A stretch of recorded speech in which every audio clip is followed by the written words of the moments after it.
오늘 본문 마가복음 9장 14절로 50절까지의 말씀을 저와 여러분이 번갈아 한 절씩 교독하시겠습니다.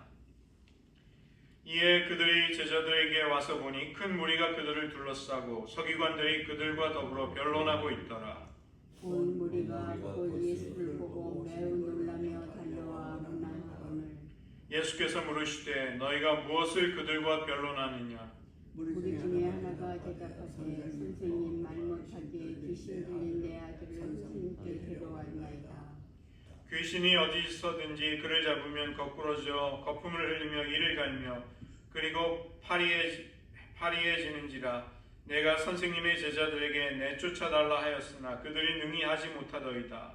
대답하여 이르시되 믿음이 없는 세대여 내가 얼마나 너희와 함께 있으며 얼마나 너희에게 참으리요. 그를 내게로 데려오라 하시매 이에 데리고 오니 귀신이 예수를 보고 곧 그 아이로 심히 경련을 일으키게 하는지라.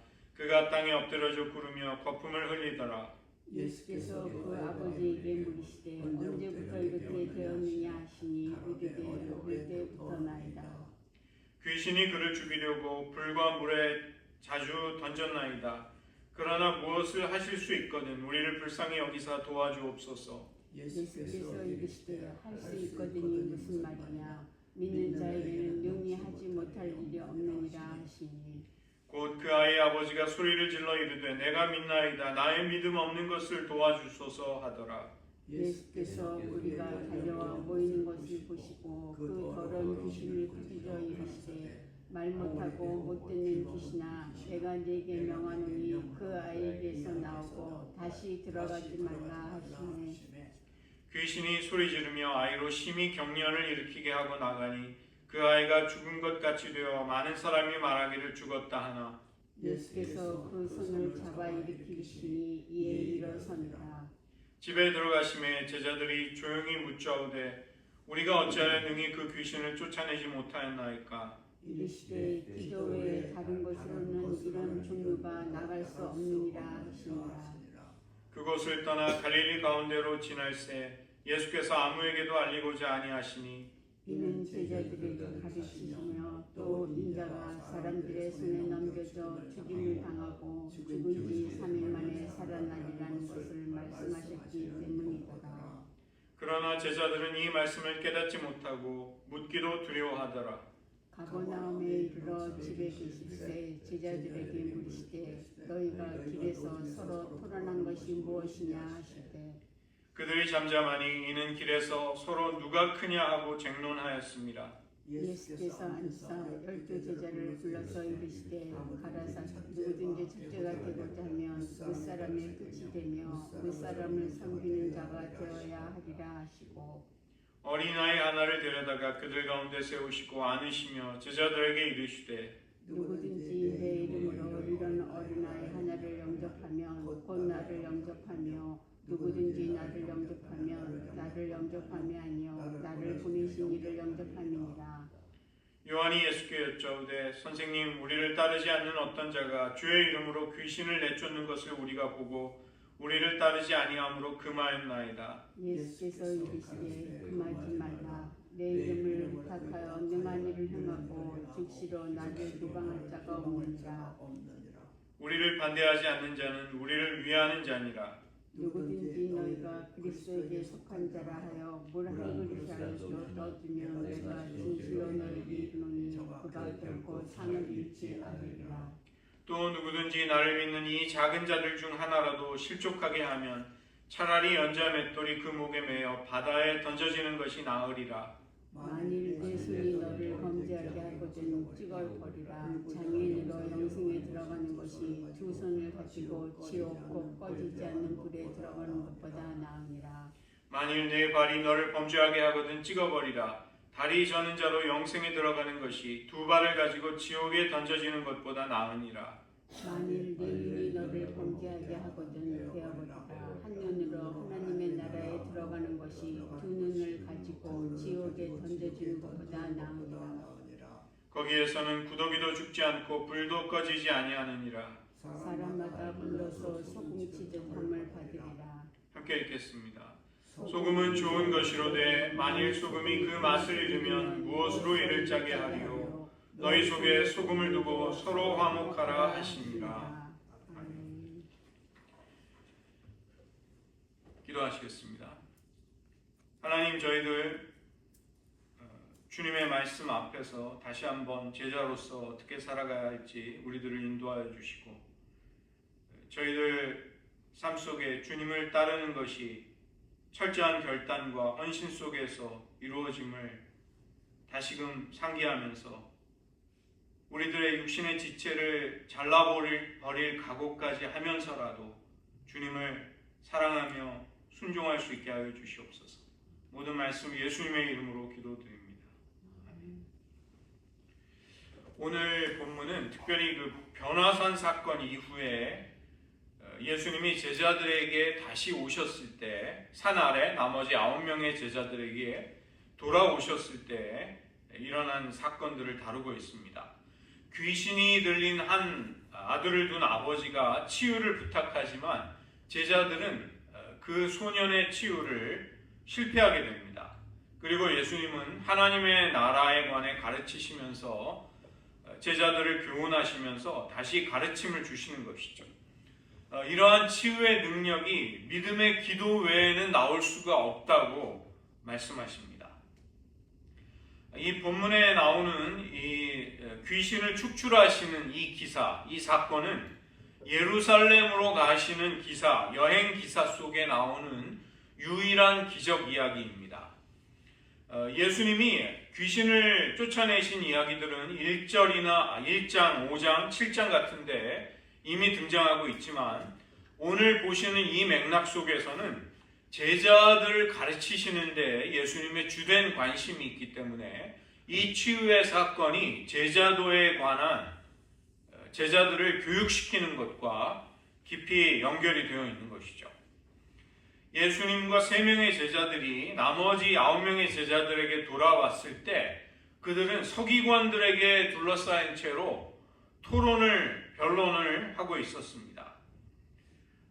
이 예수님을 대적하는 세력으로서 서기관들, 사두개인들, 또 종교 지도자들이 논쟁을 자주 했는데 예수님께로 논쟁을 하고자 나와왔지만 예수님이 그 자리에 계시지 않자 이제 남아있던 제자들과 논쟁을 하고 있다는 것을 우리가 짐작할 수 있는 것이죠.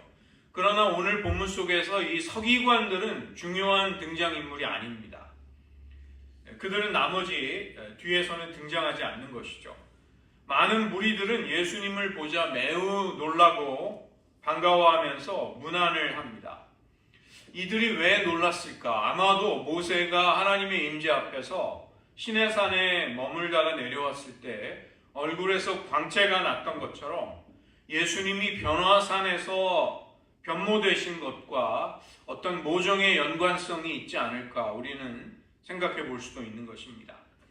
예수님은 질문을 하나 던지시는데 너희가 무엇을 저희와 변론하느냐? 이 질문하시는 대상이 누구인지가 확실하지 않습니다. 헬라어 성경에는 모두가 다 대명사로 되어 있기 때문에 만약에 서기관들을 향해서 물어보셨다면 너희가 나의 제자들과 무엇을 변론하느냐 이렇게 질문하시는 것이 되고 제자들을 향한 질문이라고 할 때는 너희가 저희 서기관들과 무슨 변론을 했느냐 이렇게 물어보시는 게 되는 것이죠. 귀신 들려서 말 못하는 아들을 둔 아버지가 대신 대답을 하게 됩니다. 그는 예수님을 만날 수 없게 되자 남아있는 제자들에게 아들의 귀신을 쫓아달라고 부탁을 하지만 제자들이 능히 귀신을 쫓지 못하게 됩니다. 3장에 보시면 예수님은 귀신을 쫓을 수 있는 권세를 제자들에게 이미 주셨습니다. 그리고 6장에 보면 예수님이 부여해 주신 이 권세를 가지고 제자들은 복음을 전하면서 많은 귀신을 쫓아냈던 경험이 이미 있었던 것이죠. 그런데 왜 여기에서는 이 사건에서는 그들이 실패했는가? 사람들은 오늘 이 장면을 보면서 의구심을 가지는 것이죠. 무슨 일이 있었기에 제자들이 실패했는가? 그것은 그들이 믿음이 없었기 때문이라고 즉시로 설명이 되는 것입니다. 예수님은 믿음이 없는 세대라고 표현하실 때 여기에는 제자들 역시 포함이 되어 있는 것이죠. 내가 얼마나 너희들과 함께 있으리요. 이것은 예수님이 순환 예고를 하셨던 그 순환이 이제 너무나도 가까워오고 임박했음을 말하는 것입니다. 예수님이 하나님의 나라를 가르치시고 자기의 사역을 이어갈 제자들이 이제 그것을 계승해야 할 터인데 너무나도 안타까운 제자들의 모습에 주님의 마음이 달아있는 것이죠. 예수님은 제자들을 책망하기를 그치고 아이를 데려오라고 말씀하십니다. 그러자 귀신이 예수님을 보고 경련을 일으키며 이 아이가 쓰러져 거품을 흘리게 했던 것이죠. 언제부터 이런 일이 있었는가를 묻자 어려서부터 이런 끔찍한 고통을 겪어왔다는 사실을 아버지가 이야기하는 것입니다. 이 아버지는 예수님에 대해서 이미 사람들 사이에 퍼져 있는 소문을, 이야기를 듣고서 자기의 아들을 온전케 하실 수 있는 유일한 소망과 기대를 가지고 예수님께 찾아왔을 것입니다. 이 아버지의 부탁은 무엇을 하실 수 있거든 우리를 불쌍히 여기사 도와주소서라는 것이었습니다. 왜 이런 부탁을 했을까? 이 아버지의 마음에는 좌절감과 상실감이 이미 깃들어 있었다는 것이죠. 제자들에게 부탁을 했지만 벌써 실패를 맛보았던 이 아버지 입장에서는 하실 수 있다면, 만약에 주님이 하실 수 있다면 도와달라는 부탁을 드렸던 것입니다. 그러자 예수님은 할 수 있거든이 무슨 말이냐? 믿는 자에게는 능치 못할 일이 없느니라. 이것은 믿는 자의 능력이 아니라 그 믿음을 가진 자에게 긍휼을 베푸시는 하나님의 능력을 예수님이 언급하고 계시는 것이죠. 여기에서 믿음이란 하나님께 대한 전적인 의지와 의존을 의미하고 있습니다. 예수님이 이 말씀을 하시는 것은 바로 아이 아버지의 믿음을 세워주시고자 함이고, 동시에 실패한 제자들에게도 제자도의 가르침을 주시려는 의도에서 이 말씀을 해주신 것이죠. 예수님의 말씀에 아이 아버지는 응답을 하는데 자신이 믿노라, 동시에 믿음이 없는 것을 도와달라는 간구를 예수님께 드립니다. 바로 마가가 여기에서 다루려는 주제가, 핵심적인 내용이 믿음임을 우리는 알 수 있는 것이죠. 개역 개정파는 무리가 달려와 모이는 것을 보고 예수님이 귀신을 꾸짖으셨다, 이렇게 번역을 해 놓았는데, 이 헬라어 분사절은 무리가 달려와 모이는 것을 보셨기 때문에라고 이유를 나타내는 말로도 해석을 할 수 있는 것입니다. 왜냐하면 마가복음의 메시아 비밀에 관한 주제, 예수님이 자신의 사역을 은밀하게 하시기를 선호하셨다는 것을 볼 때 여기에 이유를 나타내는 것으로 보는 것이 적절한 것이죠. 비록 부족한 믿음, 겨자씨만한 믿음이었지만 이 아이 아버지의 믿음의 근거에서 예수님은 더러운 귀신을 꾸짖으시고 그 아이에게서 나오고 다시 들어가지 말 것을 명령하십니다. 말 못하고 못 듣는 귀신이라는 이 표현은 이 아이에게서 벌어지는 온갖 장애와 어려움들이 귀신의 역사로 말미암아, 억압으로 말미암아 생겼다는 것을 말하는 것입니다. 말하지 못하는 모든 사람이 귀신 들림 때문은 아닌 것이죠. 그러나 본문의 아이의 경우에는 특별한 연유가 귀신 들림으로부터 왔다는 것입니다. 내가 네게 명하노니, 이 귀신을 내쫓으시는 예수님의 권세는 귀신을 쫓지 못하는 제자들의 무기력함과 더 대조되고 있는 것이죠. 예수님의 명령에 귀신은 소리를 지르면서 경련을 일으키면서 아이에게서 나가고, 그 모습을 본 사람들은 아이가 죽었다고 오해를 하게 됩니다. 마가는 이 단락이 다시 한번 제자들과 예수님의 이야기로 연결되게 하는 것이죠.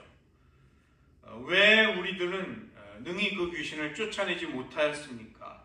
그러자 예수님은 이러한 능력이 기도 외에는 나올 수 없음을 말씀하시는 것이죠. 여기에서 예수님이 말씀하시는 기도는 어떤 주술적인 성격을 가지는 기도를 의미하는 것은 아닙니다. 기도란 믿음의 표현이기 때문에 그런 것이죠. 하나님께 대한 믿음이 없는 자는 진정한 기도를 드릴 수 없고 하나님께 대한 믿음만이 그 기도를 진정으로 능력 있고 역사하는 기도로 만들어주는 것입니다. 그래서 예수님이 여기 말씀하시는 기도라는 것은 관계라는 맥락 속에서 이해되어야만 하는 것이죠. 제자들이 귀신을 내쫓을 수 없었던 그들의 실패의 과정 속에서 우리는 쉽게 추측해 볼 수 있습니다. 그 제자들은 아마도 충분히 기도했을 것이다. 그들이 왜 그런 간구의 기도를 혹은 축사의 기도를, 권위의 기도를 왜 하지 않았겠습니까? 제자들이 귀신을 이전에도 내쫓을 수 있었던 것은 그들의 능력 때문은 아니었던 것이죠. 그 능력은, 그 권세는 예수님을 통해 그들에게 주어졌고 제자들이 매 순간 주님이 주신 권세와 능력을 의지하며 복음을 전했을 때 그들은 사역을 감당하며 귀신을 쫓을 수 있었습니다. 제자도란 바로 이런 사실을 순간마다 매 순간 인정하며 전심으로 하나님을 의지하는 가운데 이루어지는 것이죠. 제자들의 불신 그리고 그들의 무능함이 이제 이 장면에서도 부각이 되고 있습니다. 변화산 위에서 3명의 제자들은 황홀한 하늘의 영광의 일부분을 한 조각을 맛보게 됩니다. 그러나 산 아래에는 귀신에 사로잡혀서 고통을 받는 또 다른 한 아들, 하나님의 형상을 안타깝지만 잃어버리게 되고 고통 속에 신음하는 한 아들이 등장하는 것이죠. 바로 예수님께서 변화산에서 내려오셔서 갈보리 언덕으로 오르셔야만 하는 이유가 이 귀신 들린 아이에게서 잘 보여지는 것입니다. 산 아래에는 여전히 불신의 상태, 영적인 무지 속에 머물러 있는 제자들이 있었던 것이죠. 그들은 예수님이 그들에게 맡겨주시고 부여해 주신 귀신조차 다스릴 수 있는 권세를 온전히 사용하지 못하고 있었던 것입니다. 이 땅에 성육신하신 예수님을 통해 하나님의 나라가 이미 임하였지만 그 나라를 온전히 누리지 못하는 제자들이 있었던 것이죠. 제자들만이 아니라 이 아이의 아버지의 불신, 그리고 그 아버지의 불신이 예수님과의 대화를 나눈 이후에 믿음을 갖게 되는 과정으로 변화되는 모습 역시 우리가 주목해야 하는 것입니다. 아이의 아버지는 제자들의 무기력 앞에서 그들의 스승이신 예수님의 능력에 대한 일말의 의심을 가지게 됩니다. 그 때문에 하실 수 있거든 이라는 단서와 조건을 붙이는 것이죠. 예수님은 그런 한 조각의 일말의 불안과 의심에 대해서도 일침을 가하십니다. 바로 그 불신은 제자들의 불신과도 같은 종류의 믿지 못함이었던 것이죠. 할 수 있거든이 무슨 말이냐? 이것은 바로 우리를 향한 주님의 준엄한 책망이기도 한 것입니다. 우리는 주님을 향해서 어떤 조건이나 단서를 달지 말고 그분을 신뢰할 수 있어야 하겠습니다. 주님이 원하시는 일이라면 주님은 친히 다 이루실 수 있음을 우리는 확신해야 하는 것이죠. 아울러 우리에게는 주님이 기뻐하시지 않는 것, 주님이 원하시지 않는 것을 처음부터 구하지 않을 수 있는 지혜, 분별력이 또한 필요하다는 것입니다. 주님은 원하시는데 우리는 주님의 간절한 갈망과 소원을 품지 못할 때가 있습니다. 또 우리들에게는 굉장히 중요한 소원이자 관심사인데 주님이 보시기에는 그다지 중요하지 않은 것들을 우리는 열심히 구하는 이런 엇박자가 있는 것이죠. 그러나 믿음의 기도가 있는 곳, 즉 주님이 소원하시고 주님이 기뻐하시는 것을 우리도 기도할 수 있을 때 거기에는 하나님의 역사가 따르게 되는 것입니다. 제자들은 이전에 왜 잘 쫓아냈던 귀신을 쫓아내는 일에 실패했던가 스스로에게도 질문을 던져볼 때 도무지 이해할 수 없었을 것입니다. 그들은 어찌 본다면 성공의 방정식, 만병통치약과 같은 어떤 그들의 경험을 의지하고 있었던 것이죠. 예수님께서 기도 외에 이런 종류가 나갈 수 없다고 하신 것은 바로 하나님과의 관계성 속에서, 하나님과의 사랑과 신뢰의 관계 속에서 드려지는 믿음의 기도였던 것이죠. 주님은 이 아이, 치유를 하시려는 아이의 아버지에게서도 이런 믿음, 이런 기도가 있기를 원하셨던 것입니다. 제가 믿나이다. 저의 믿음이 없는 것을 도와주십시오. 바로 이 기도가, 이런 겸손한 기도가 아버지뿐만이 아니라 제자들에게 그리고 우리들에게도 동일하게 필요한 것입니다. 두 번째로 예수님은 두 번째 순환 예고를 하십니다. 바로 갈릴리를 통과하시는 여정 속에서 주님은 두 번째로 메시아로서의 자신이 어떠한 일을 당하실 것을 예고하시는데, 제자들은 이 가르침의 의미를 깨닫지 못한 채 두려워하고 있는 것이죠. 가이사랴 빌립보에서 예수님은 순환이 있을 것을, 죽음과 부활이 있을 것을 첫 번째로 예고하시고, 이제 갈릴리를 지나가시면서 두 번째 순환 예고를 하십니다. 이 가르침의 내용은 예수님의 죽음으로 끝나는 것이 아니라 예수님의 부활이 분명히 있을 것을 다시 말씀하시는 것이죠. 그러나 제자들은 그 의미를 깨닫지 못한 채 묻는 것조차 두려워하게 됩니다. 유대교의 종말론을 어느 정도 알고 있었던 제자들, 그들은 메시아이신 예수님이 죽는다는 것의 의미를 이해하기 어려웠을 것입니다. 유대 종말론에서 메시아는 마지막 때에 하나님의 신적인 통치를 이루시는 대리자이십니다. 악인들을 심판하시고 의로운 자들의 억울함을 신원해주는, 그 억울함을 풀어주는 일을 감당하시는 분인데, 그러한 분이 갑자기 죽임을 당한다는 것, 이것은 이해하기 어려웠던 것이죠. 그들이 또 두려워했던 이유는 예수님이 말씀하고 계시는 메시아의 모습과 예루살렘에 올라감으로써, 예수님이 메시아로 등극하심으로써 그들이 누리기를 원했던 영광스러운 미래가 도저히 조화되거나 어울리지 않았다는 데 있습니다. 그들은 어떤 두려움의 분위기를 느꼈던 것입니다.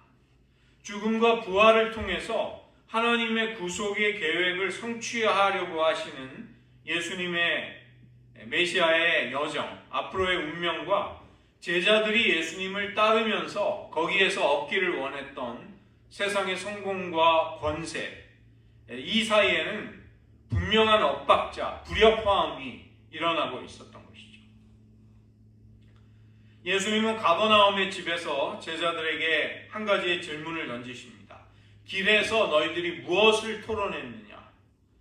제자들은 주님의 이 말씀에 부끄러워하면서 침묵하였습니다. 그들은 길에서 누가 큰 자인가를 놓고 논쟁을 벌였던 것이죠. 이 마가가 이런 이야기를 구성하고 있는 방식은 굉장히 정교하고 문학적인 의도를 가지고 일부러 내용을 구성한 것입니다. 가이사랴 빌립보에서 첫 번째 순환 예고가 있자마자 베드로가 예수님이 메시아로서 예루살렘으로 가시는, 십자가로 가시는 길을 방해했던 것이죠. 심지어는 베드로가 예수님을 꾸짖었던 것입니다. 그러자 예수님은 베드로의 잘못된 생각을 고쳐주시고 제자도에 대한 가르침을 베푸십니다. 이번에 갈릴리에서 가버나움으로 가는 중에 예수님은 제자들에게 두 번째 순환 예고를 하십니다. 이 순환 예고를 듣자마자 제자들의 반응은 첫 번째, 먼저 순환 예고에 뒤은 반응과 다를 바 없는 그런 반응을 했던 것이죠. 그들은 주님의 순환 예고가 무엇을 의미하는지를 생각하고 토론하고 물었어야 합니다. 그러나 그들은 누가 큰 자인가, 누가 영광을 얻는 우선권이 있는가를 놓고 다투었던 것입니다. 이것은 제자들의 영적인 무지와 어두움이 아직도 얼마나 깊은가를 잘 보여주고 있는 것이죠. 이제 곧 십자가에 예수님이 오르셔야 한다는 것을 생각한다면 그런 맥락 속에서 이런 제자들의 모습은 아주 충격적인 것입니다. 제자들이 얼마나 지속적으로, 얼마나 그들이 세상의 영광과 성공을 갈망하며 추구하고 있는가. 예수님은 완전히 정반대의 길을 가고 계신데 그 반대에서 그 곁에는 대조적인 제자들의 추구가 삶의 목표가 있었던 것이죠. 예수님은 이렇게 안타깝고 한심한 제자들을 향해서 포기하지 않고 인내를 보여주십니다. 그들을 불러놓고 제자도의 핵심을 다시 가르쳐 주시는 것입니다. 누구든지 첫째가 되고자 한다면 무사람의 끝이 되고 무사람을 섬기는 자, 디아코노스, 섬김이 디아코니아죠. 디아코노스, 섬기는 자가 되어야 한다. 제자들이 추구해야 할 삶의 목표는 1등이 되는 것이 아니고 세상에서의 성공도 아니었다는 것입니다. 마치 1등이 되기 위해 일부러 끝이 되어야 한다, 이런 식으로 오해가 될 수도 있습니다. 그러나 예수님이 진정으로 가르치시려는 것은 제자도의 정신이었습니다. 성공이 아니라, 권세가 아니라 겸손과 섬김의 도를 추구하는 데 제자가 가야 할 삶의 목표가 있었다는 것이죠. 마가복음 전체의 주제 구절인 10장 45절에서 예수님의 삶의 목표는 뚜렷하게 나타납니다. 인자가 온 것은 섬김을 받으려 함이 아니라 도리어 섬기려 하고 자기 목숨을 많은 사람의 대속물로 주려 함이라. 예수님은 이런 제자도의 참된 원리를 실물로 눈에 보이도록 실감나게 설명하기 위해 제자들 앞에 어린아이를 예로 드시는 것이죠. 사회적인 약자, 어린아이를 대하는 태도가 곧 예수님께 대한 태도요, 예수님을 보내신 하나님께 대한 태도이다, 이것을 가르치십니다.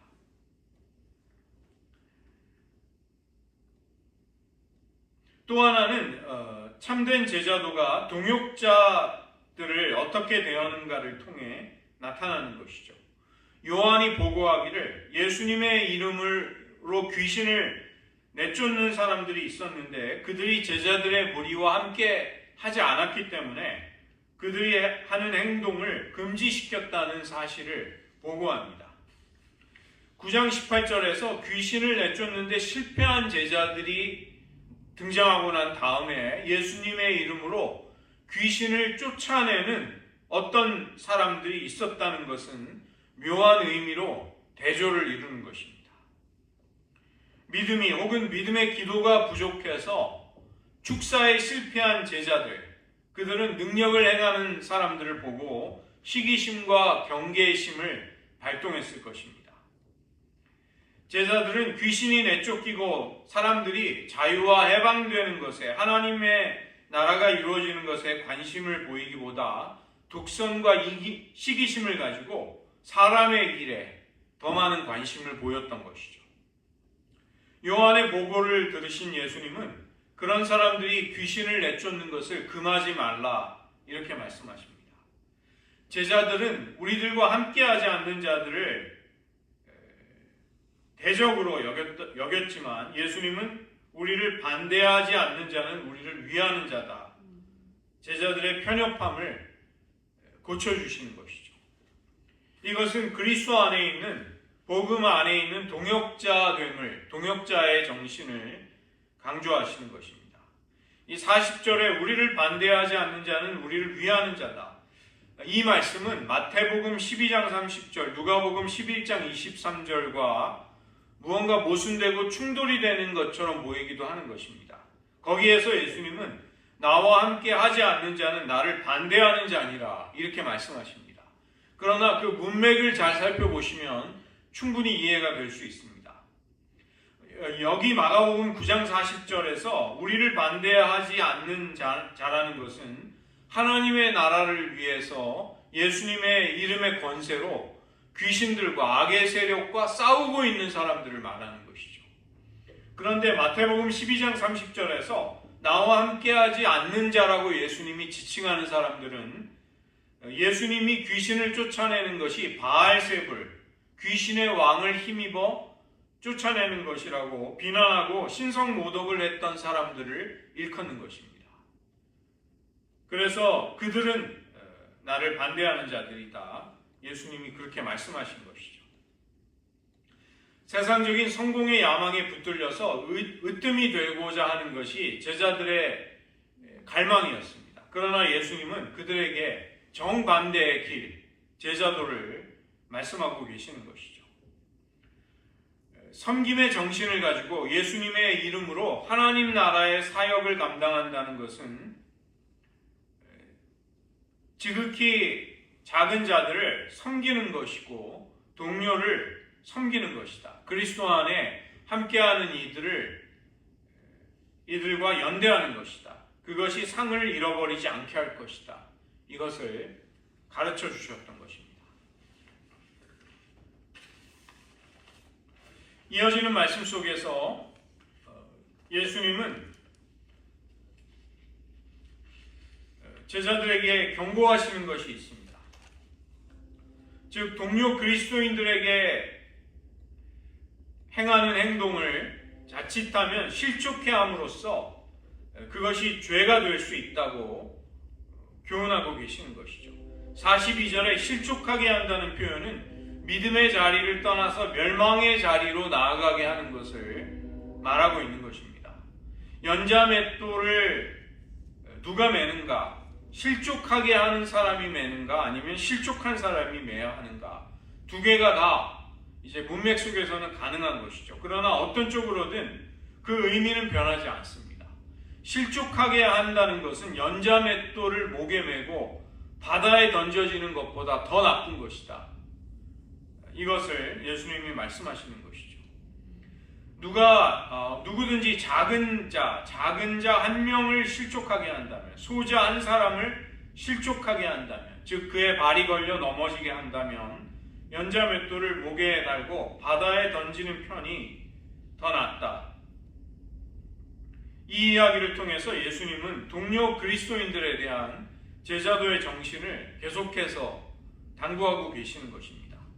그리고 이어지는 말씀 속에서 과장법을 쓰셔서 죄를 뿌리부터 근절하라고 뿌리 뽑으라고 말씀하시는 것이죠. 손과 발과 눈이라는 것은 우리가 죄를 지을 때 사용할 수 있는 요소인 것입니다. 범죄에 사용될 수 있는 그런 부분들, 문맥상 형제를 실족하게 하는 것이죠. 만약에 손이나 발이나 눈이 범죄를 한다면 그 몸의 지체를 찍어버리거나 빼버리는 것이 더 낫다. 물론 문자 그대로의 말씀은 아닌 것입니다. 손이나 발을 찍어버리더라도, 눈을 뽑더라도 범죄는 얼마든지 죄를 짓는 일은 일어날 수 있는 것이죠. 예수님의 말씀의 의미는 상상하기조차 끔찍한 그런 신체를 정말 절단해야 하는 일이 일어난다 하더라도 차라리 멸망하지 않고 영생을 얻는 것이 훨씬 나은 것이다. 그것을 말씀하십니다. 신체의 일부를 베어버리는 것과 같은 그런 결단을 가지고 삶 속에 있는 죄악의 마음을 근절하라, 뿌리 뽑으라, 이렇게 강조하시는 것입니다. 무엇을 뿌리 뽑아야 할까요? 문맥을 보면 섬김이 아니라 성공을 추구하려는 마음, 그리고 동료 그리스도인들에 대한 편협한 마음과 시기심, 지극히 작은 자를 자칫하면 실족시킬 수 있는 위험성에 대해서 둔감한 마음, 이런 것에 민감해야 한다는 것입니다. 예수님은 조화와 화목을 이루라는 권고를 하시면서 가르침을 마무리하십니다. 소금이 세상 속에서 그 맛을 내면서 가치를 지니듯이 예수님을 따르는 제자들이 어떠한 사람이어야 하는가? 바로 세상 가운데에서 화목을 이루고 조화와 화평을 이루는 사람들이 되어야 할 것을 말씀하시는 것이죠. 마치 아군들끼리 싸움이 벌어진다면 그런 군대는 전쟁에서 승리할 수 없게 되는 것입니다. 예수님은 소금의 비유를 통해서 소금이 짠맛을 내는 것이 조화와 화목을 추구하는 것이라고 그렇게 비유로 설명하고 계시는 것이죠. 예수님은 두 번째 순환 예고를 하셨습니다. 메시아의 죽음을 통해 이루어지는 하나님의 나라를 이해할 수 없었던 제자들은 다시 질문을 하는 것조차, 묻기조차 두려워하였던 것이죠. 우리가 하나님의 나라를 온전히 참여하려면 우리 안에 찾아오는 이러한 종류의 두려움에 대해서 우리는 벗어날 수 있어야 합니다. 비록 우리의 기대와 우리의 바람이 깨어지고 꺾이고 무너질지라도 우리는 그러한 두려움으로부터 벗어날 때 진정한 하나님의 나라를 만날 수 있을 것입니다. 내가 기대하고 내가 열망하는 하나님의 나라가 예수님이 가져오실 하나님의 나라와 다르다면 우리의 간절한 열망은 그것이 얼마나 간절하든 간에 그저 나의 신념일 뿐이고 자기 기만에 불과한 것이죠. 제자들이 묻는 것조차 두려워한 하나님의 나라, 그것은 큰 자가 되려고 경쟁하는 사람들과는 아무 상관이 없는 나라라는 것입니다. 더 크고자 하고 위대하고자 하고 성공하고자 하는 욕망이 있는 한 그런 사람들은 예수님의 말씀을 이해할 수 없게 됩니다. 이미 예수님이 이 땅 가운데 역사 속에 가져와서 펼쳐 보이시고 있는 하나님의 나라를 누리지 못하게 된다는 것입니다. 하나님의 나라는 예수님께서 행하고 계신 대로 무사람을 섬기는 자, 무사람의 끝이 되고자 하는 자, 어린아이를 영접하는 자들의 것이 된다는 것이죠. 이것은 세상의 질서 속에서 찾아볼 수 없는 나라입니다. 그 때문에 우리는 겸손하게 주님께 이러한 하나님의 나라를 묻고 가르침 받아야 하는 것이죠. 이 나라에 참여하기를 부단히 힘쓰며 우리들의 삶의 목표를 이 하나님의 나라를 알리는데, 나타내 보이는데 두어야 한다는 것입니다. 그러나 제자들은 아직 자신들만의 울타리를 만들고 있습니다. 하나님의 나라가 오게 될 때 특권을 우리들이 먼저 독차지하기를 원했던 것이죠. 그러나 예수님의 관심은 한 사람이라도 더 온 세상 가운데 하나님의 생명이 전파되고 이 하나님의 나라에 수많은 사람들이, 수많은 영혼들이 들어오기를 바라고 계시는 것입니다. 소수의 사람들이 독점하는 나라가 아니라 모두에게 하나님의 은혜와 축복과 사랑이, 용서가 임하기를 주님은 원하셨던 것이죠. 그러나 권력을 놓고 좋은 자리를 놓고 하는 경제는 필연적으로 누군가를 실족시키게 되는 것입니다. 누군가를 밟고 이기지 않고서는 차지할 수 없는 축복이라면 그것은 하나님 보시기에 진정한 축복이 될 수 없는 것이죠. 그런 죄를 짓게 하는 신체라면 베어내서라도 그것을 베어내고 하나님의 나라에 들어가는 것이 낫다고 예수님은 말씀하시는 것입니다. 마가는 오늘 말씀을 보시면 하나님의 나라와 영생을 같은 자리에 두고 있습니다. 하나님의 나라에 들어가는 것과 영생에 들어가는 것을 같이 두고 있는 것이죠.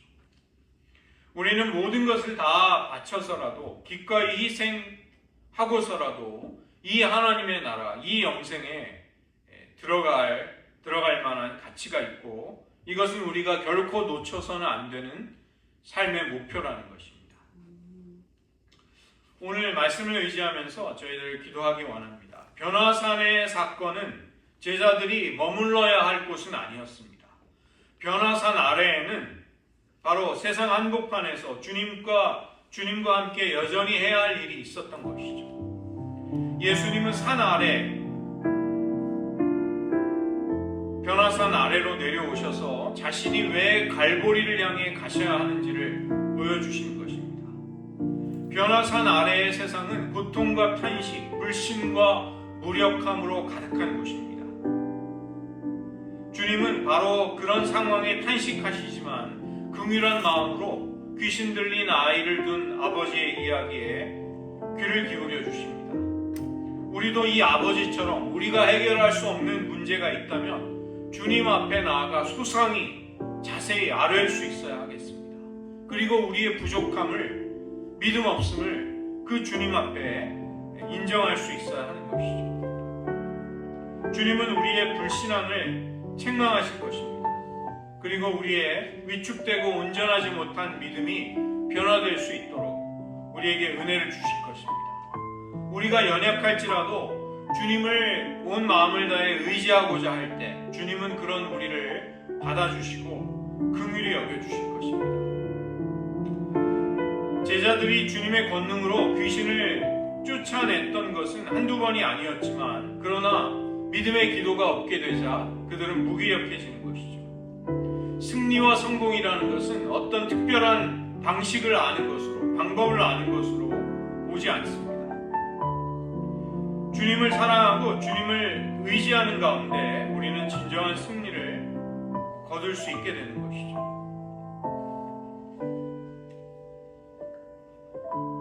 성공의 경험을 의지하던 제자들은 여지없이 실패하였지만 우리가 주님의 말씀대로 믿음으로 하나님과의 사랑의 관계 속에서 기도하며 살아갈 때 우리의 삶은 변화될 수 있을 것입니다.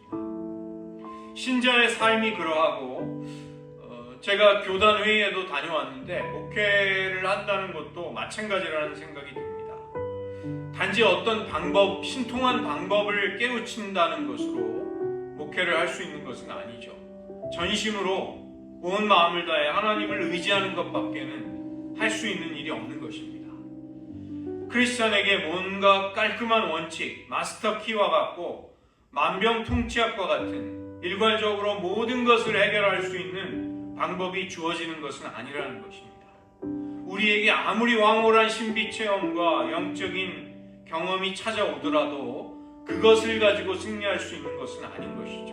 우리는 여전히 부족하고 절망하며 압박감에 시달리고 우리의 믿음이 없는 것에 고민하게 될 것입니다. 제가 영성훈련에 대해서 소개해드렸지만 또 강조해드린 바도 있습니다. 영성훈련 그 자체가 의미가 없는 것입니다. 그 영성훈련은 우리를 하나님께로 가까이 나아가게 하는 데에 있어서 의미를 가지고 소중할 수 있는 것이죠.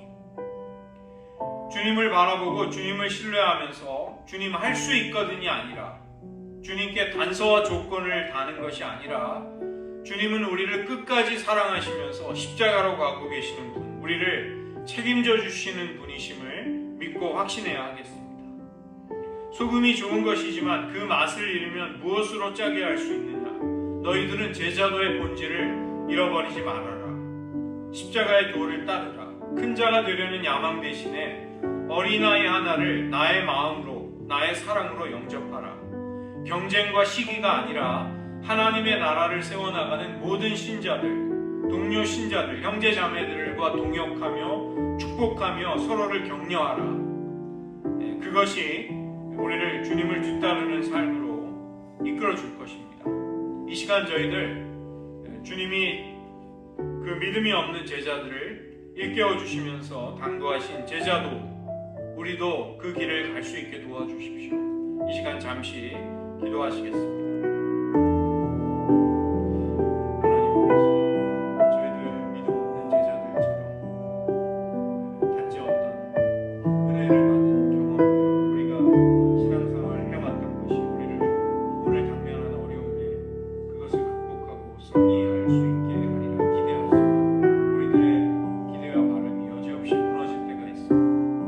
목회자로 고민하며 또 수고하는 여러 동료 목회자들을 만나며